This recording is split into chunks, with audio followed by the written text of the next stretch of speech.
It's Tuesday, February 11th.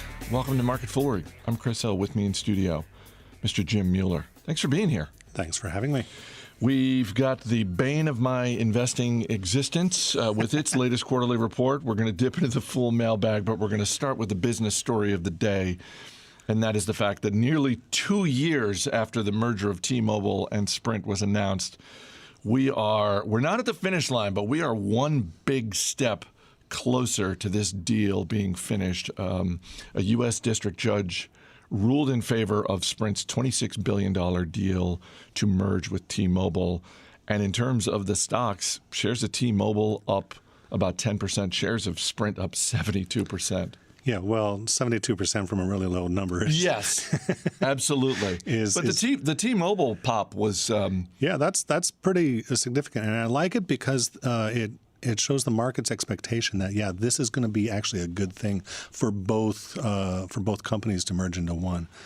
One of the things I found that kind of unusual is that the claim is that this is going to be job creating from the get-go. Most mergers like this are job destroying because you overlap on a whole bunch of back office things, for instance. And but these guys are saying, yeah, we're going to create something like 3,500 jobs, I think is the number for the first year, and 11,000 over the next 5 years.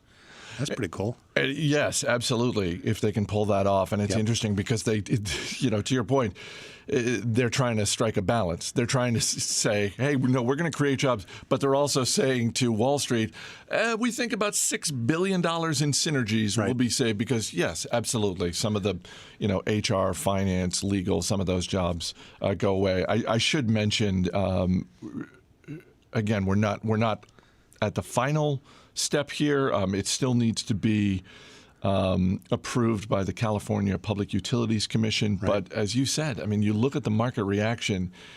It seems like maybe not. I don't want to jinx it, but it seems like this is going to happen. I think it will. The states, the 13 states that were challenging it, led by California and New York, the New York Attorney General said that she still wants to really think about this, and she still believes the judge was wrong. But I think in reading the excerpts from the judge's decision, it seems that he was pretty on board saying that this is going to be actually better for the industry. T-Mobile, he called them out. T-Mobile has really challenged the incumbents, AT&T and Verizon, the companies that CEO John Ledger routinely called dumb and dumber in his notes. But he says, the judge, that is, says that it should be good for the business, and we're having a fourth company stood up in the form of Dish Network. They're being stood up with the use of T-Mobile and Sprint's networks for, I believe, 7 years, and a whole bunch of the customers that are going to be transferred over to them to get them up and running as a fourth cell provider competitor. You mentioned John Ledger, and one of my favorite CEOs, never fails to entertain. But I think it's, Ledger, because of his antics, because of the way he would go after, in particular, Verizon and AT&T in very public ways. I should also mention both those stocks down ever so slightly. If you're AT&T and you're Verizon, you're not thrilled about this. Right. But maybe it helps a little bit that John Ledger is not going to be the CEO of the resulting company. Mike Sievert is going to get the corner office on this. So that was announced last November. So it's not a new thing with this. Right. And if you like colorful CEOs, well, there's a little bit of sadness with this. But I got to point out that Ledger wasn't just amusing and colorful. He was also a very effective business leader. He did a great job of adding subscribers to the bottom line for T-Mobile. If he wasn't able to do that, then he would have just been a mouthy CEO who wasn't backing it up. No, he backed it up. No, he did. And one of the things he did was he got, I think he got the company more energized in both getting its customers satisfied, which for this industry is a big hurdle, and and getting the employees more engaged. And happy employees lead to happy customers, and that leads to better business. And the revenue numbers of this company have been growing like crazy. So yeah, they've been doing pretty well under Ledger, and I hope they continue under Sievert. Let's move on to Under Armour. Fourth quarter sales came in lower than expected, and even worse, Under Armour said that they expect sales to drop in 2020, and I get that they are also dealing, like a lot of companies, with the ripple effects of the coronavirus in China. They've got hundreds of shops in China, so obviously that's going to have a material effect in Q1. They expect that's going to hit sales somewhere in the neighborhood of $50 to $60 million. But if that were the only problem Under Armour had, if the only problem they had was the coronavirus, then maybe the stock wouldn't be down 18% today. Not at all. That's just one of many, many problems. Yeah. Yeah, they're doing pretty well internationally. That's growing in double digits, and they're expecting that for next year as well. But when the North American business is 70% of your sales, and it's expected to go down next year, yeah, that's not a good sign. And Under Armour really needs to refocus on its core competency. They get a little unfocused, I think, with wearables and stuff like that. Yeah, they have to compete against Nike and Lululemon, but they haven't been able to really focus on what they need to focus on. Yeah, it really seems like among their problems, they're discounting too much. They talked about being heavily reliant on Kohl's and the discounting that went on at Kohl's.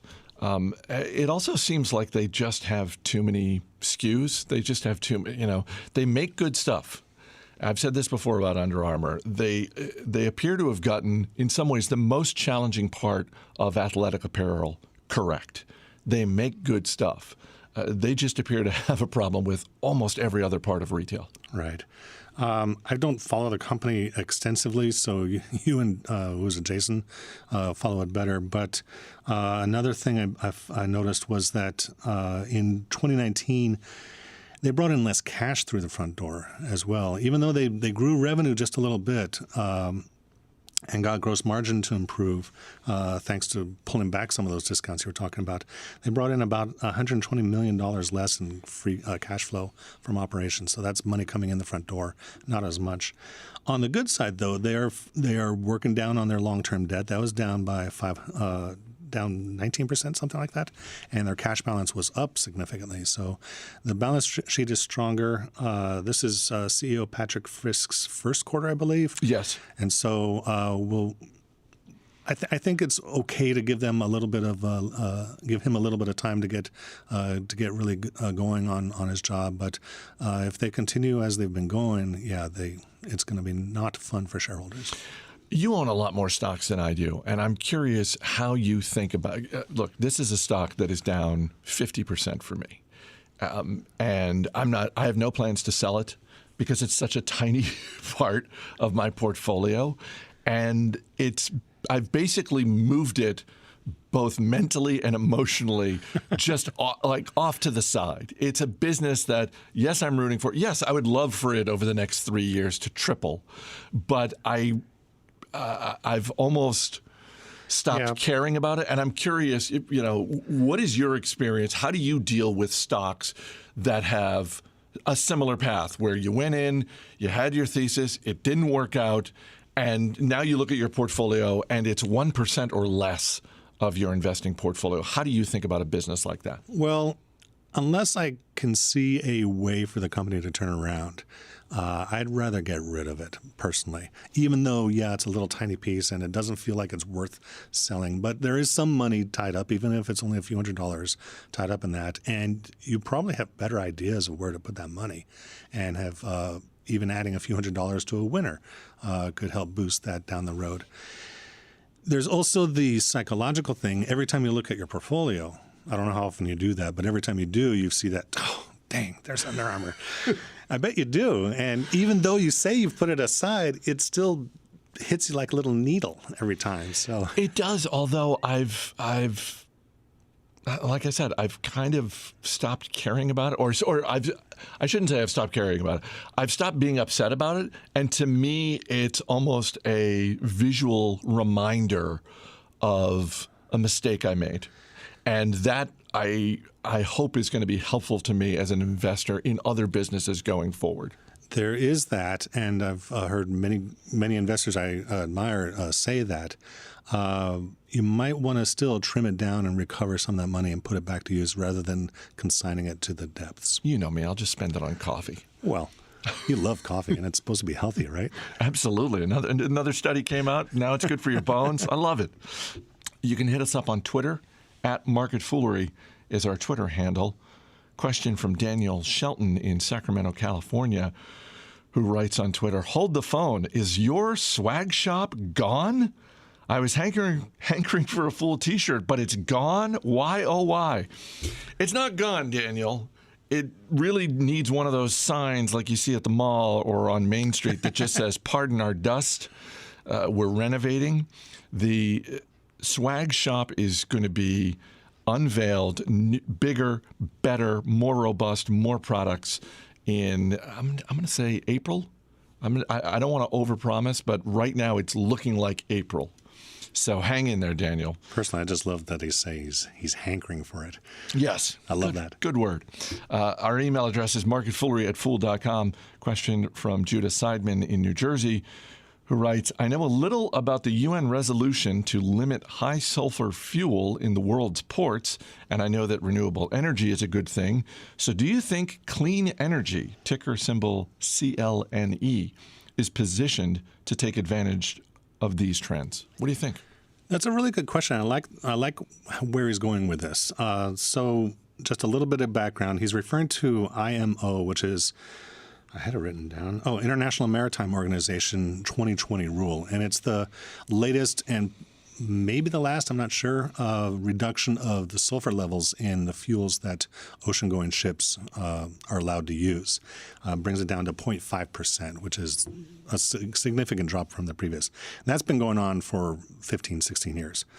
As a result, ships are being required to use new fuels, new blends of fuel to lower the sulfur amount, use the same fuel but install scrubbers on the exhaust to capture the sulfur dioxides, or just change it altogether, such as liquefied natural gas. And that's where clean energy comes in, but not directly. Clean energy is focused primarily on fuel as over-the-road transport, specifically in trucks, those out-and-back delivery trucks. Waste Management's a big company, a big customer of clean energy, for instance, where they go out and run a route and come back and can be fueled overnight. But clean energy is really waiting for the Class 8 trucks, the big semi rigs, to get into natural gas in a big way. And that's not been helped by low prices of diesel because of low prices of oil, and so they've been struggling. But if you want to play this trend, you might have you might think of some other ways of doing it. Cruise lines, for instance, are transferring their ships over to liquefied natural gas, LNG. For instance, Carnival has one. The Ada Nova, I think, is the name of the ship in the Mediterranean. That's all LNG run. Big oil, such as Shell, is investing in LNG, both as a producer and as running ships that fuel other ships with LNG. They go out to the ship and refuel it. Those are called bunker ships. There's storage. Kinder Morgan has a facility in Jackson County and Georgia. Mississippi and Georgia, Cheniere Energy, Sempra Energy, Dominion Energy, they're all into that kind of storage and export out of the U.S. In LNG. So there's many ways to play it, but there's no direct link between clean energy and the IMO 2020. So it sounds like you like the trend, but not clean energy fuels as the best way to play the trend. I do like the trend. I am invested in clean energy fuels. I think they'll be able to do it. It's just taken a lot longer than anybody's ever hoped. It is a active recommendation stock advisor from David Gardner. Unfortunately, it's down about 90% or something, but he hasn't closed it, probably because there's a couple of us here at The Fool who like it. There are many ways to play natural gas, both the shipment of it, such as through pipelines, that's Kinder Morgan, for instance, or liquefying it and exporting it.